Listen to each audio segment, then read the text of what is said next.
बिस्मिल्लाहिर्रहमानिर्रहीम। आदाब नाजरीन। 23 अप्रैल को सुप्रीम कोर्ट ने गुजरात हुकूमत को हिदायत दी है कि वो बिल्किस बानो को 50 लाख रुपए बतौर मुआवजा अदा करे। बिल्किस बानो कौन? गुजरात की वो बदनसीब खातून जिसके ख़ानदान के 14 अफराद को कत्ल कर दिया गया था, जो 5 महीने की हामिला थी और बेशुमार दरिंदों ने इसकी इस्मत दरी की थी। इसकी हालत देखकर वो इसे मुर्दा समझकर चले गए। एक गरीब नाखुंदा औरत जिसने मुंबई हाई कोर्ट में इंसाफ के लिए अर्जी दाखिल की थी, जिसके साथ बार बार नाइंसाफ़ी की गई। जब अदालत आलिया का इसने दरवाज़ा खटखटाया तो 17 बरस बाद इसे इंसाफ मिला, मुकम्मल नहीं, इतना मुआवजा ज़रूर मिला जिससे शायद इसके बच्चों का मुस्तकबिल संवर जाए। 3 मार्च 2002 को 19 साला बिल्किस याकूब रसूल के साथ जिस तरह से वहशाना बर्ताव किया गया, इसकी शायद कोई मिसाल नहीं मिलती।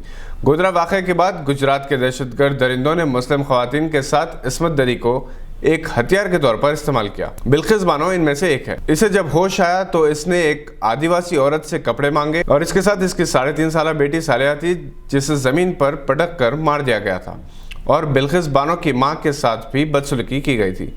एक होमगार्ड की मदद से बिल्किस बानो लमखेड़ा पुलिस स्टेशन पहुंची, जहां उसने शिकायत दर्ज कराई, जिसने इसकी शिकायत को तोड़ मोड़ कर पेश किया। बिल्किस बानो को गोधरा रिलीफ कैंप पहुंचने के बाद गवर्नमेंट हॉस्पिटल ले जाया गया। इसके साथ पेश आने वाला वाक़या कौमी कमीशन बराए हुकूक इंसानी और सुप्रीम कोर्ट तक पहुंचा, जिसने सीबीआई इंक्वायरी का हुक्म दिया। सीबीआई ने मुलजिमिन को बचाने के लिए ये रिपोर्ट दी कि हमलों में मरने वालों की शिनाख्त नहीं हो सकी क्योंकि किसी भी जिस्म पर इसका सर मौजूद नहीं था। बिल्किस बानो को कत्ल की धमकियां मिलने लगी, जिसके बाद इस मुकदमे को मुंबई हाई कोर्ट में मुंतकिल किया गया। 19 अफराद के खिलाफ इल्ज़ामात आयद किए गए, जिनमें 6 पुलिस ऑफिसर्स और 1 डॉक्टर शामिल हैं।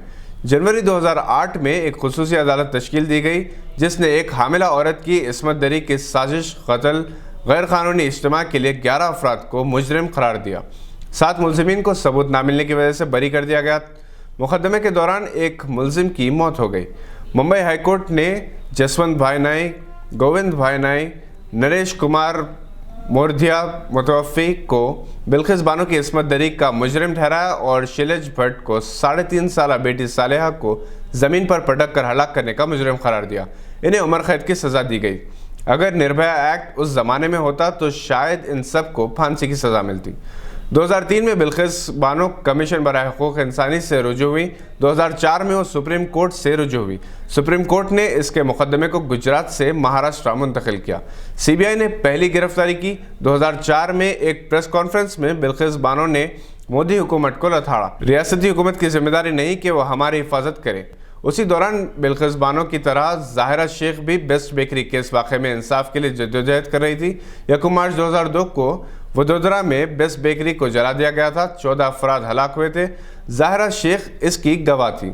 सुप्रीम कोर्ट ने उस मुकदमे के 21 मुलजिमीन की अपील को खारिज किया और जस्टिस दोरास्वामी राजू और जस्टिस अरिजीत पसायारा ने एक तारीख साज फैसला सुनाते हुए गुजरात हुकूमत को दौर जदीद के नेरो करार दिया, जो बेस्ट बेकरी मासूम बच्चे और बेयारो मददगार खवातीन के जलने के दौरान किसी और तरफ देख रहे थे। 2008 में मुंबई की एक खुसूसी अदालत ने बिल्किस बानो केस और इनके अरकान ख़ानदान के कत्ल के लिए 11 अफराद को उम्र कैद की सज़ा सुनाई। 23 अप्रैल 2019 को सुप्रीम कोर्ट ने बिल्किस बानो को 50 लाख रुपये मुआवजे के तौर पर सरकारी मुलाजिमत और इनके ख़ानदान के लिए रिहाइश के इंतजाम फराहम करने का हुक्म दिया। ये यकीनन बिल्किस बानो की ज़िंदगी का तल्ख़ व शीरीन लम्हा है। बानो इंसाफ की मुस्तहक़ है। रियासत के साबिक़ चीफ मिनिस्टर जो मुल्क के निगहबान हैं और ख़ुद को ख़वातीन, बच्चों और 1.3 बिलियन हिंदुस्तानियों के चौकीदार कहते हैं। गुजरात फाइल्स के मुसन्निफ़ा राना अयूब के अल्फाज में बिल्किस बानो की दास्तां बहादुरी, इंसाफ के लिए जद्दोजहद, मुकाबला और निस्वानी इक़्तिदार के तहफ़्फ़ुज़ की दास्तां है। मगर इनकी कामयाबी उस वक्त तक अधूरी है जब तक हम उन हज़ारों ख़वातीन के दर्द को महसूस ना कर सकें जो 2002 से रिलीफ कैंप्स में जद्दोजहद कर रही हैं। इनकी कामयाबी उस वक्त तक अधूरी है जब तक उन अनासिर को कैफर किरदार तक ना पहुँचाया जाए जिनकी इश्तियाल अंगेज़ी ने मुस्लिम ख़वातीन के ख़िलाफ़ मर्दों को अपनी मर्दानगी साबित करने के लिए उकसाया था। बिल्किस बानो के साथ जो सलूक किया गया वो कोई पहला वाक़या नहीं। मुजफ्फरनगर में इसकी तारीख दोहराई गई। कौसरबी के साथ भी यही सलूक किया गया और इसे मौत के घाट उतारा गया।